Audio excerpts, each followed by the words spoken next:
Hey there, welcome to the Flute 360 podcast. I'm Dr. Heidi K. Becki, and I'm a flutist, educator, coach, and podcaster. My God-given mission is to serve you. I am passionate about guiding you, the modern-day flutist, to discover your unique voice on and off the stage. The goal of this podcast is to help you thrive, both as an artist and as a musicpreneur. Go ahead and grab some espresso, your favorite notepad, and let's get to it. Today's episode 223 is titled, Learn How to Become a Profitable YouTubing Flutist with Joanna Soh, Part 2. Hey there. We are back with part 2 of this fantastic 3-part series with Joanna Soh.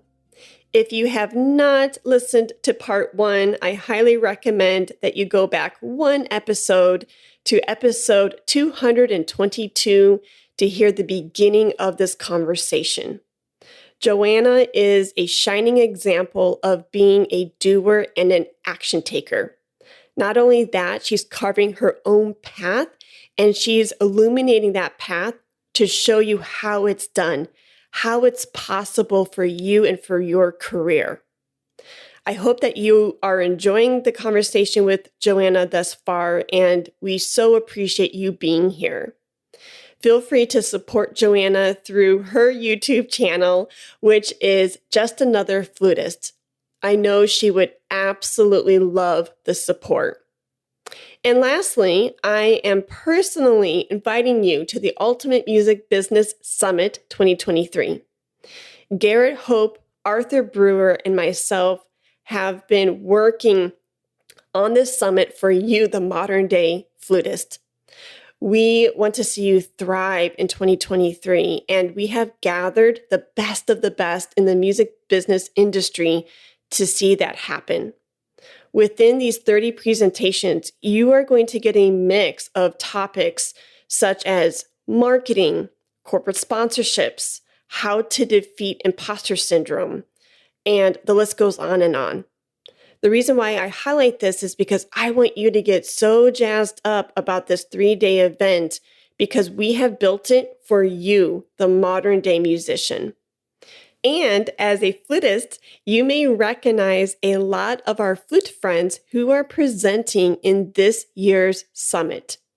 These fantastic women include Rachel Geier, Lynne Stukart, Angela McCuiston, Pearson, Serena Huang, Anamarie Diaz, Becki, Chesnes, and myself. To purchase your ticket, please go to the Ultimate Music Business Summit's website, which is musicsummit.biz. That's musicsummit.biz. See you soon. I mean, people were shocked when I was in school and I called myself just another flutist. You know? Yeah. But times are changing and we have to be the best versions of ourselves because guess what? That is going to be our unique path.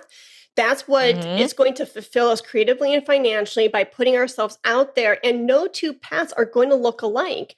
And the minute I try to start mirroring and try to resemble my career and make it look like Ron Paul's, I'm going to fail so fast. And I'm going to feel inadequate. I'm going to feel not happy or fulfilled because that's not me. That's not my voice. And anyways, you just gave me so much inspiration when you said, about all the genius behind you choosing that branding, your logic and your reasoning behind the name.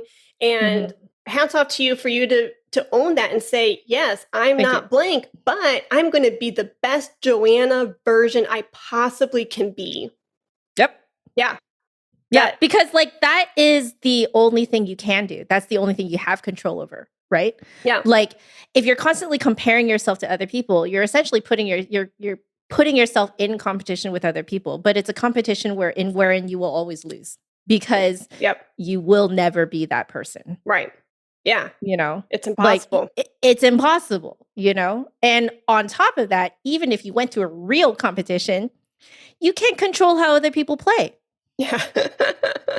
No. So, like, I think a competition is a fantastic experience, great place to network, meet people. I met a great flutist in one of the competitions that I went to. She won second place, I won third place. And like, she's awesome, and I still think she's awesome. And like, so I think like going to a competition is a fantastic experience. You learn so much. You learn so much about yourself, how to perform, how to operate under, you know, stress, etc. Like competitions are fantastic. However, if you only go in to try and win, you know, one, no one actually cares. And two, you're fighting a losing battle all the time. Like sometimes you might win, but it's only because luck of the draw, you happen to be the best. Yeah. But it's luck of the draw. Like it's complete and utter lottery, you know, in terms of winning, right? But like you'll still learn a lot regardless of whether you win first or second or third or fourth, last, whatever, doesn't matter. You will always like if you go in with this perspective of I will be the best me, right? You'll always win. You know? And you will always, and what I mean by win is that you'll always learn something. You'll always like, you know, learn something to level up yourself, to ascend yourself, to like be a better version of yourself. Like that experience will make you better, right? But like, if you go in to just try and like beat out all the other like losers, right? But it's just kind of like, well, I mean, no one cares, you know? No one cares. And also, everyone's going to hate you, which is not really good for your networking prospects because the music world is so small, you know? So small. Like anyone you meet, even within a competition, you don't know. You might work with them. They might be your boss one day. Yeah. You don't know, right? Yeah. So like, it's so terrible actually for networking if you go in with this like kind of like, you know, I'm the best kind of mentality and I must be the best and I must crush everyone else, you know, underneath me, you know, like it's actually really terrible for your career to do that.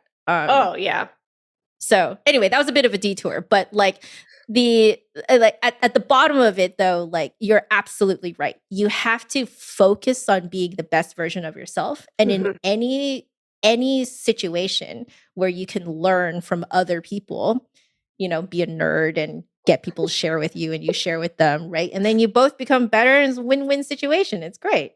Yeah, you know? I love that.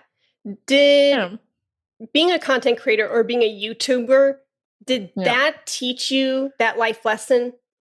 I'm sure you knew it at some level. Yeah. But did being a YouTuber actually help for you to realize you have your own powerful voice? You are your own unique individual.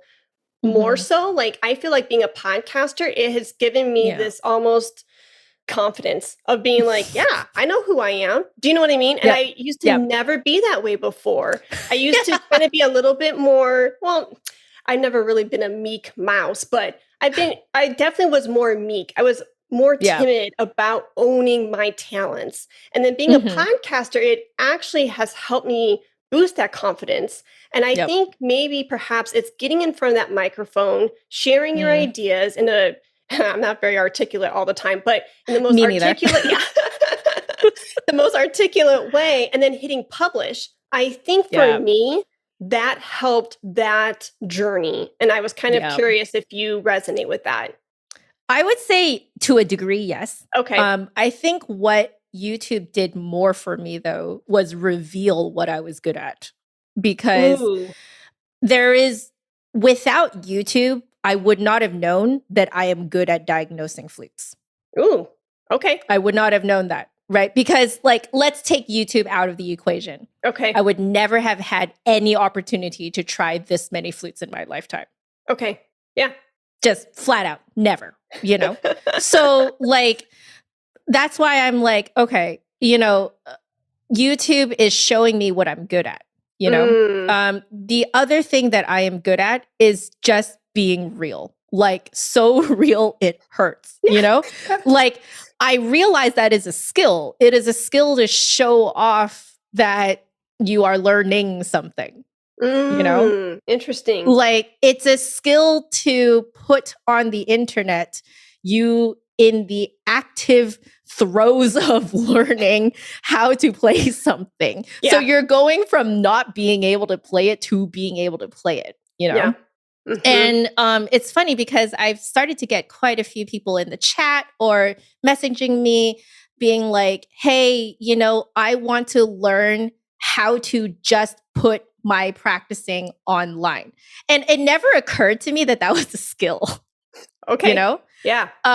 So like what I realize is that like, so yes, I through that, like through YouTube essentially and content creation, essentially revealing to me what I am good at, that definitely bolstered my confidence like crazy. Okay. Like, Ooh, because now I was like, oh, I do actually know what I'm good at. So it's like, I am more so known as the flutist who talks.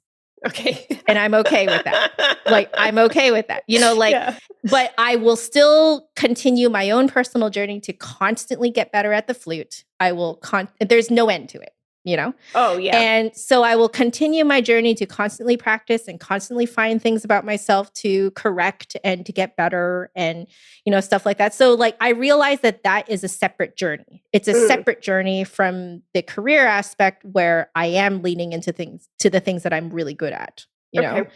So yeah, like I would say like it did something similar for me. Okay. But for me, without content creation, I just straight up would never have known what I'm good at.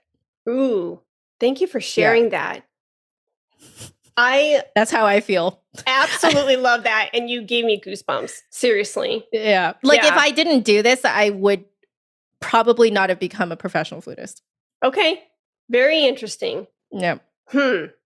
So with that, let me see if I can segue really nice here. Sure. Well, let me take a step back. You and me both for being the talking flutist. Oh my gosh, girl, like growing up, my mom was like, so this is my son, Eric, and this is my daughter, Catherine, and this is my daughter, the talker. I was never Heidi. I was always the talker. And I'm not quite sure why a microphone hadn't been placed in front of me earlier. Because it was like my life's calling and I didn't know it. You know what? It's something about moms. They know because my parents and like actually my whole family. So, you know, obviously mom and dad, and I have one older brother. And I was already sharing with them all these YouTube videos, you know, at the birth of YouTube, basically. And I got into YouTube very, very early on. And and because YouTube was born around 2006. And then I was already starting to watch probably around 2007, 2008, something like that. Okay. So like I was there for a really long time. And so I'd be constantly showing my family these YouTube videos of other content creators just kind of doing their thing. And then I showed it to them so many times that they actually had an intervention style sit down thing with me where they were like, no, Joe, you keep, you know, sharing these videos with us. Well, you know what? You talk a lot. Like, have you thought of making YouTube videos yourself? Which is like kind of weird because there's two things here that is really strange. One is that I'm Asian. And in stereotypical Asian families, they either want you to be a doctor, a lawyer, or some sort of medical professional, right? Okay. And really nothing else. Now, my parents are really strange, though, because my dad's parents were the ones who forced him to be an engineer. Oh, right. Engineer is the other one. Okay. So they forced him to be an engineer. He was an engineer for until he had his midlife crisis. And then when he had his midlife crisis, he's like, actually, I hate this. I don't want to do this. So he had a complete vocational change completely. He went into counseling, what's it called? Like clinical counseling. Okay. And chaplaincy, that type of thing. He's a pastor as well. So, so he went like full, like 180, like straight into something else. He ended up getting like 2 doctorals in it too. Like he went complete crazy, but he started when he was like probably 40, 45. something like that. Wow. So complete vocational change in his 40s. I believe it was his 40s. And then for my mom, she's always been really artsy. She's like one of the few people her age that you will find who did a major in Chinese literature and a minor in English language. Wow. Like that is quite strange, actually, you know, like, and she also learned piano when she was young. My dad also, you know, learned the clarinet when he was young and in high school. He has a lot of really hilarious, you know, marching band stories. So, you know, they were really into the arts. And I think it's because my dad had this kind of like huge vocational change, and I think he feels like he lost half his life to develop his career. So he, like, when he sees my brother and I interested in something, he's like, go all in. It's all or nothing. Like, he's like, I don't even care what it is. I don't care that it's flute and that all my friends say that it's the most impractical thing in the world. You do it. Like, I don't care that, you know, no one knows what this YouTube thing is. You do it. Like, he even straight up tells my mom these days, he's like, I don't even know what Joe does, but I think she's successful, you know? Like, and he's like, I'm real proud of her, but I have no idea what she does, but it doesn't matter because she's doing what she's good at, you know? Like, so like I had very strange parents in that way where like in our culture, it was already very strange. So other people like at church or wherever were definitely looking at my brother and I like, what the heck are these kids doing? Right. Because my brother ended up becoming a professor. So, you know, another really impractical thing in an Asian family. Yeah. And then the other aspect is that, as I mentioned, I am a pastor's daughter. So, you know, you would think that as a pastor's daughter that, you know, my dad would have a tighter rein on my activity online. You know? Okay. Yeah. So, but no, the real story is that I never had to fight to do what I do. In fact, my parents were the ones who were like, you're good at this. Just do it. Don't stop doubting yourself, you know? Wow. Like, just go and do it. So like I had them also. It's something with parents. Like parents just know when you talk a lot. And so they're just like, just make a career out of talking, you know? Like you clearly know how to do it. So I'm just like, okay. And I did. So yeah. And friends too. Like the 3 years when I started my DMA program, which was 3 years long, at the beginning of it, when I was making friends, they were like, because my husband is an audio video engineer. And fantastic. I know. It's like this perfect marriage. I know. I love it. So all my friends would be like, hey, Heidi, you should start a podcast because you like to talk or share. The nice way of saying things.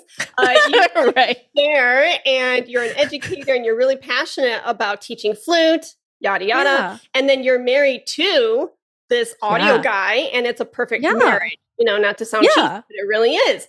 And so I was like, who would want to hear me talk? And what would I talk about? And come to find out, there's not enough time to create all the content, right? Yes. But that's a topic for another day. But so, you know, here I'm like, yeah. And that was 2015. And then throughout 2016, 2017, new people would come in. I would meet them. And they would say the same thing. I was like, you're crazy. And then finally, Lisa Garner-Santo was like, Heidi, for your DMA thesis, you were putting together a podcast, no ifs, ands, or buts. And I was like, that is fantastic. They knew. So they knew. And it's just like, oh my gosh. And what's even funnier is when I was taking these traditional courses in the background, my husband was editing because he's a musician. His background is songwriting and guitar, etc. And he started getting into recording to record his own songs. He didn't know that he was going to, at the beginning of 2015, be an audio editor for podcasters. Yeah. But he started a business and he was like, hey, musicians, I will edit your music tracks, etc. And musicians weren't knocking on the door. Podcasters were. So this was before I even knew that podcasting was a thing or that I would start my own podcast. But he started editing podcast shows. And then as I'm taking these traditional classes, he's, you know, feeding in my ear over here. Hey, Heidi, guess what these podcasters are doing? They're designing courses and they are getting their clients and they're getting sponsorships. I'm like, yeah, that's cool. I don't care, dude. He's like, Yeah. Come on, right? And it was that, and it was this divine intervention of kind of planting that seed on my heart from a very early beginning and saying, maybe this, maybe that. And I had no idea that it was going to spiral into the thing that it is now. And I am so blessed beyond measure to have seen it organically grow. Like, yes, I've put work into it because you have to with any creative project. You have to. Because if I'm eating bonbons on the couch, it's not going to grow. But just exactly. You have to put the content out, like I have to hit publish. What? That's not some magic fairy who does that. But you have to put that, one foot, one step in front of the next in order to, have the thing grow. But I think you probably resonate with this on some degree, and that it almost kind of snowballs, right? As it's going down this hill, it just goes boom, boom, boom, and it gets bigger, bigger, bigger. And you're like, oh my gosh, this thing is a beast. But anyways, I just resonated with so many of the things that you said. And I totally went probably on a completely different tangent, but going back to some other things that you said that was pure genius. When people have come to you and you said like, oh, some listeners or whatever will be like, well, how do I start this? Or how do I start that? And you said earlier, like, you just do it. You just do it. You just get started, right? Just do it. One big question that comes to me is opportunities, building opportunities. And would you agree that because of, just hearing your testimonial and your story today, like Flute Center of New York, reaching out, right? Your friends who have the cuisine business, right? Reaching out. So these opportunities, correct me if I'm wrong, would not have unfolded if you did not have that digital real estate. If you did not have that piece of digital real estate, your YouTube channel, your social media presence, these things wouldn't be in your life, correct? Yeah. Hey there, 360er. This is your friendly reminder to purchase your Ultimate Music Business Summit ticket. You can go to our website at musicsummit.biz. That's musicsummit.biz to purchase your ticket today. Now, the link is in the show notes below for easy access. As a flutist, I would be remiss not to highlight our flute experts who are presenting at the 2023 summit. So we have Dr. Pearson, McCuiston, Serena Huang, and so many other flutists who are pouring their expertise through your earbuds at this 3-day event. They are going to be highlighting topics that are pertinent to our current music industry and to your career. Topics such as finances, combating performance anxiety, creating new opportunities for yourself, corporate sponsorships, and so much more. So please go to musicsummit.biz and grab your ticket today. See you soon.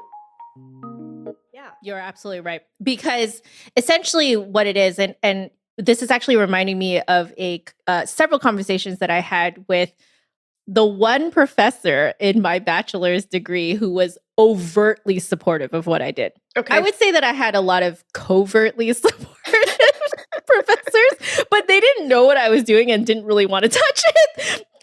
But I had one overtly supportive professor, and he was my theory professor, Dr. Robert Pritchard. He goes by Dr. Bob. And he's an absolute sweetheart, but he and I are very alike. He tells me about his time in music school and stuff like that. He definitely was a bit of a black sheep, kind of like me too.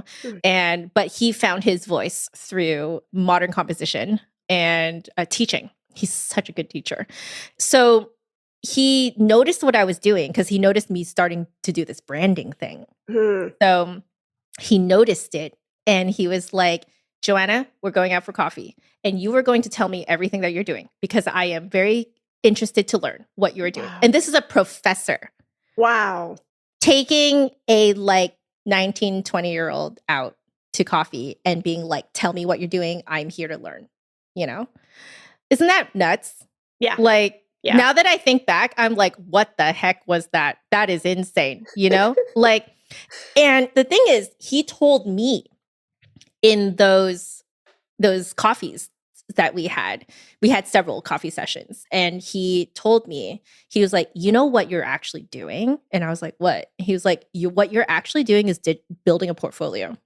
Mm-hmm. You're actually building, like, that's what you're doing. He's like, when you're putting all this content up on YouTube, other people can see it.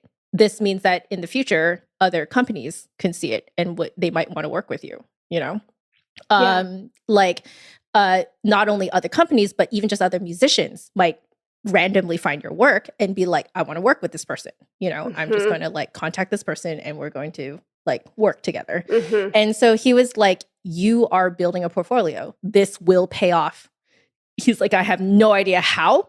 I have no idea what's going to happen to you, but literally anything can happen because you are putting out your work as a portfolio. So my entire YouTube channel is a portfolio of what I am capable of.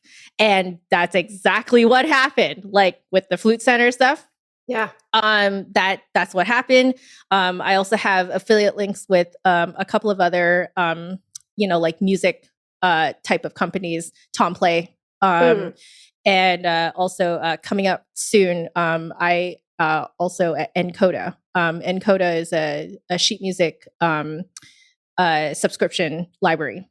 And they work with like the largest publishers out there. Sure. Yeah, I love them. Encoda. So Encoda randomly emailed me. Wow. Yeah.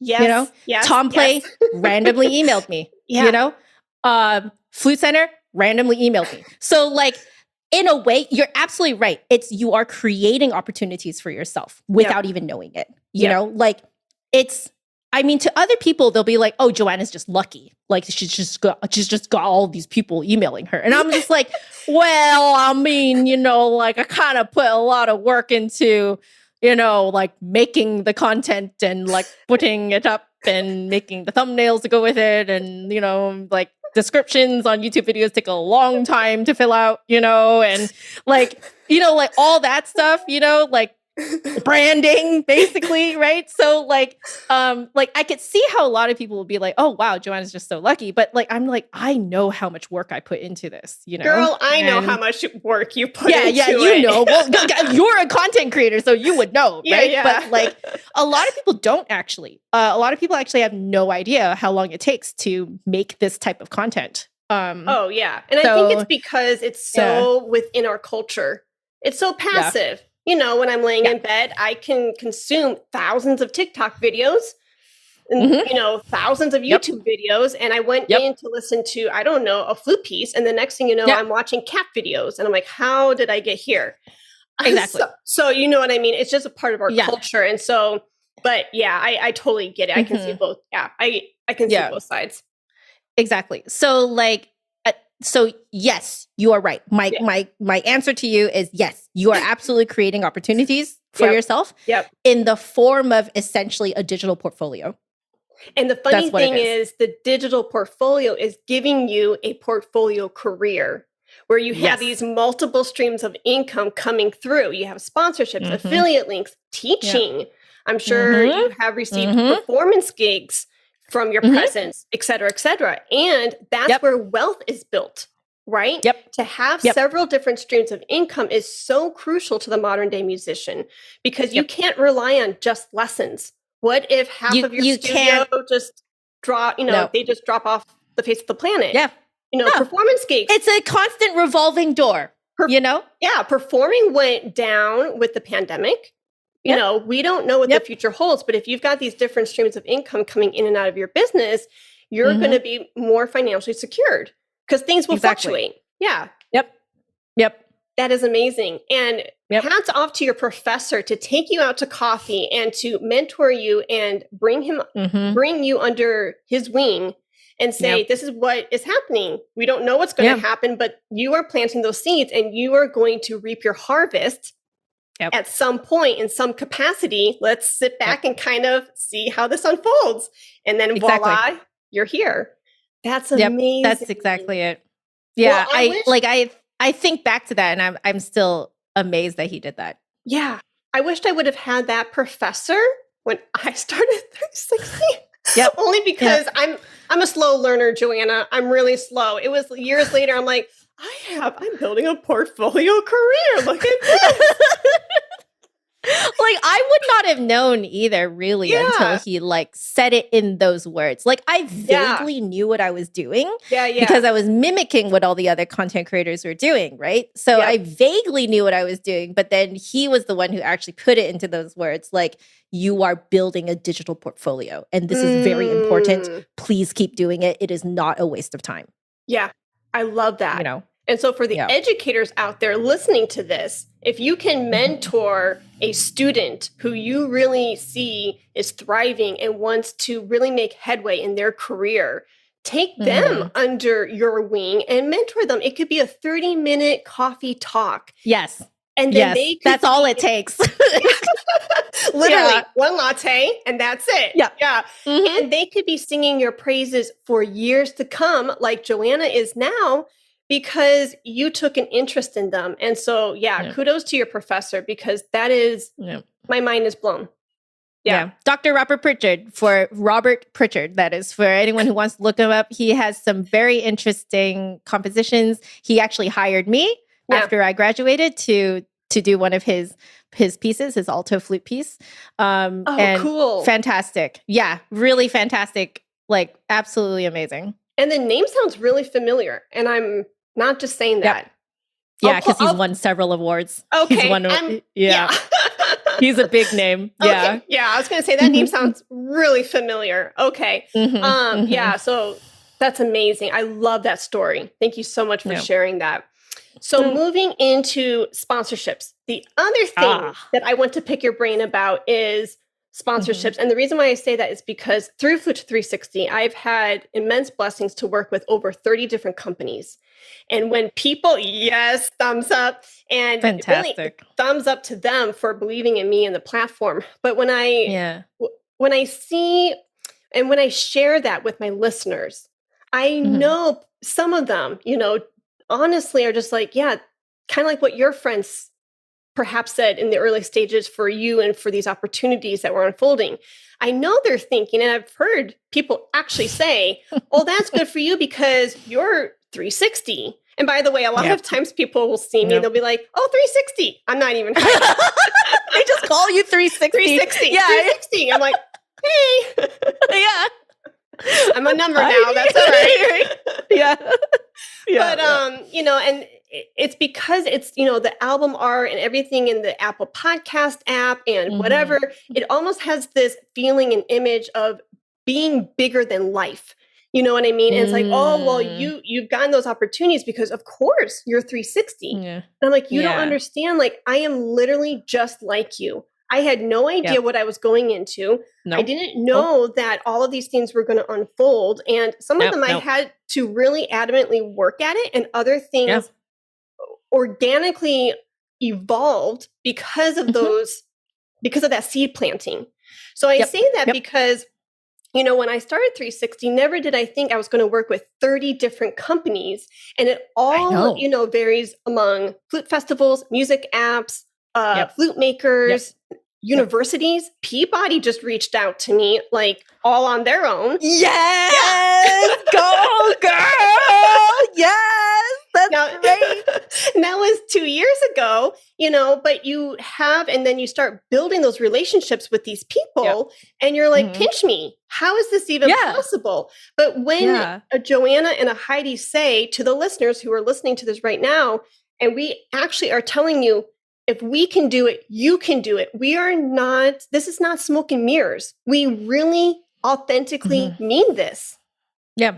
Yeah. And it blows people's minds. And, right now I'm mentoring somebody who's a composer through building his own podcast that's music-based. And he's a client of mine, and we're coaching him through the process of pivoting to be his own boss. And basically, he's building his podcast, and I'm teaching him and training him right now on corporate sponsorships.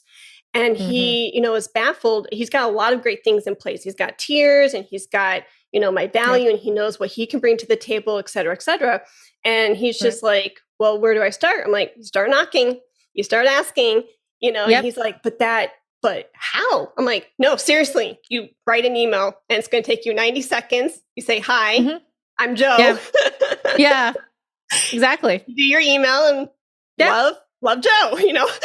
So you probably won't say it off as love, but seriously, it really can be that simple. Do you agree? Yes.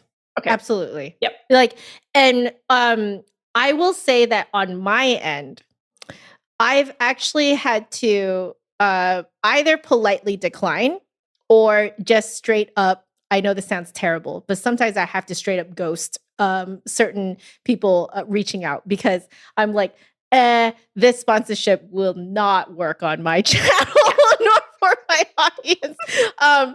Like I currently have one random seller on Amazon going like, can you sell our knives on your channel? And I'm like, maybe not. I'm not really sure why you think knives would be on a flute channel, but like, for Encoder, for like Tom Play and those ones, of course. like, okay, yeah, these are things that I know my viewers will actually use, So like that makes sense. But so I've actually found that to be the more so what I deal with is actually more so the random things that I get asked to review or that I get asked to, they ask to like, sponsor my stuff. And I'm just kind of like, it's hard to say no because it's hard to say no to money. Girl, I'm in a place right now where saying no to possible partnerships that aren't in alignment with me and 360. You're right. You're not wrong. It is getting easier to say no, though. I probably I've had because the more you say it, the easier it is to say. Yeah. You sort of have like because the first time you say no, you're like, it's like the most awkward. You're like, how do I say this in a polite way? Yeah. How do I say this like in a way that they know that I'm not like fully dissing them? Yeah. But like, you know what I mean? Like for the fully random ones that like have nothing to do with flutes, I don't even respond to those ones. Right. But for the ones that have something to do with music or they have something to do with like, the flute or something like that, I will respond to those ones and I'll be like, hey, I'm so sorry, but like I have to decline because, my clientele is not your clientele. It ain't gonna work, man, like so. But like the first time though is the most awkward, but then you can start to like essentially copy and paste the wording to like different people because then it gets easier and easier. And then, like I think at the end of the day though, you just have to be authentic and kind. And as long as you're those two things, then people understand why you might say no to them, But I've definitely have found that more to be the case of what I have to deal with than necessarily reaching out. Cause like my hands are pretty full with just the Flute Center stuff. So I'm sure. that's why I've been trying to like keep sort of the other sponsor, like the other affiliates at, like just less of them. So I don't have like 5 million contracts that I have to sign, Yeah. So that's really interesting because, well, two things. One, you're right. Like where we are now in our content creation careers, the sponsors are coming now knocking on our doors, which is our door. But that wasn't always the case. Was not. No. Do you know how many doors we've had to knock on to get just a hello or just a, hey, I'm here? I mean, a lot. And so then over time, though, it shifts.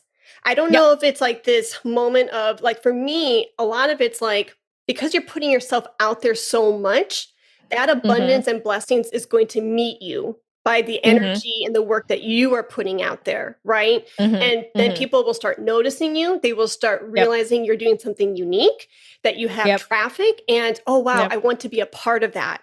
And because of that, these companies then start knocking on your door, but through a lot of blood, sweat, and tears. It's not, oh, of course, you're just another flutist, or oh, of course, it's because you're 360. No, we are Joe and Heidi. And, exactly. And then the second thing is, you're right, with so many contracts, how can you keep them all going and thriving, et cetera? So it's really interesting you say that, because within the first 6 months of Flute 360, my first corporate sponsorship actually was the William S. Haynes Company. And then very nice, very nice. I know. Very nice. I absolutely loved working with them. And at the time, Christina and Katie were there. They are no longer with the company, but I learned so much from them, because they are the marketers. That's their forte. And being in calls with them and everything, and just seeing how they think and how they act and how they talk, it's like, wow, I really am a flutist because I don't know this side of business yet. But anyways, I digress, and then it was Powell, and then it was Straubinger, and then it was the Texas Flute Society, and then it just keeps rolling in, right? And so then when I reached out to schools, apps, things like that, I started noticing that going to the well every month or every 2 months is exhausting, because I used to do these little corporate sponsorship not little, but corporate sponsorship packages per series. Thinking of content. Like if I'm going to be talking about health, then I'm going to reach out to these companies because that's branding, everything's in alignment. But going month to month is so exhausting, as you know, like, you know what I mean? So then I started thinking, quarterly sponsors. But actually, as I was thinking that I probably went to like 2 or 3 companies about these quarterly sponsorship packages, just as a, hey, let's scale it to bigger and a longer time frame. I didn't even get far into that. And then all of a sudden it shifted on its own to companies now, and this is in the works, companies now considering a year contract with me to be the only sponsor. Oh, exclusivity. Yes. Yes. And that doesn't come though with just waking up saying, I'm going to put a couple YouTube videos together, a podcast episode, and then let me just seal a deal with one company for 12 months. No, that takes a lot of time, but it's possible. And being in that place though it's so nice, because now like it can cover podcasting costs, my time. I can talk with people whom perhaps I wouldn't have been able to speak to. Doors open because of that partnership. And I loved what you said earlier. Just saying no to companies is so crucial, because actually you're doing them a favor. It's like you're thinking of the win-win-win for everybody involved. I know your heart. I've only been speaking with you for an hour, but I know you have a very warm, sweet, authentic heart. And I know you put your listeners first. And if the knives start coming in, an ad read for a knife company comes into your listeners' earbuds, and they're like, knife company? What am I doing? What am I doing with a knife and practicing flute? If it's not a win-win-win all the way around, then it's not going to feel good to you, the listener, or to the company. And so that was a huge initiative that I really took to heart too, as I was reaching out to companies, because I mean, I do have 4 cats, so technically kitty chow could work. And my listeners are pet lovers. It could work. But still, at the end of the day... But they're not here to listen about pets, though, Like, they're here to listen about the flute, Yeah, exactly. So all that's to say is, like, good for you to be like, yes, it is hard to say no to a check, but you want to make sure that, because, right? I mean, we still want to put a roof over our head, and we want to still eat really well. But at the end of the day, like, you want to do right by your listeners and the company and yourself. Even before this exclusivity for the annual sponsorship started becoming a thing a month ago, I told my friend Garrett, I said, I got off of a phone with a company and I turned down $3,500. And he's like, why? And I'm like, because it was not in alignment. And I have turned down a deal before too. Yeah. And at the time, you're like, it was a big deal too. I turned it down. And it's gut wrenching in the moment. But, later I'm like, you know what? Actually, in 24 hours, I probably forgot all about it.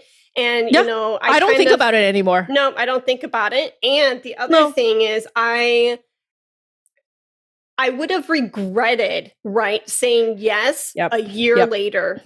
I would have, or not even just a year later, years down the road, I would have been like, that really wasn't. Because if you had said yes to those, like I can already see it. Like there's one that I can't really talk about. Is that big deal that I turned down? Yeah. But they had like vaguely, I'll tell you guys that they promised essentially like to help me with my career. That's sort of the vague thing behind it. But you read the fine print, and I couldn't. I'll just say I could not agree to the fine print. That's all I'll say. You wouldn't be able to sleep at night. Could not do it. Yeah. Okay. So I was like, and I knew that even in just probably a month or two, I would regret it. See, there you go.